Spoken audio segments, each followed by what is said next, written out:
magpakababa upang makaunawa.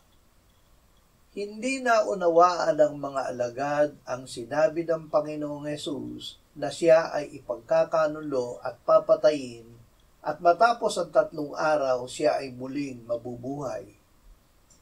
Ang nasa isip at bibig nila ay pagtatalo kung sino ang pinakadakila sa kanila.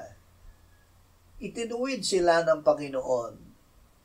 Kung sino man ang nagnanais na maging una, siya'y dapat maging huli sa lahat at lingkod ng lahat. Hindi kailangang maging napakatalino upang magawa ito. Ang kailangan ay pagpapakababa tulad sa mga bata. Sino mang magpakumbaba ng tulad sa batang ito ay siyang pinakadakila sa kaharian ng langit. Ang sino mang tumatanggap sa isa sa mga ganitong bata sa aking pangalan, ako ang tinatanggap, at ang sino mang tumatanggap sa akin ay hindi ako ang tinatanggap, kundi ang nagsugo sa akin.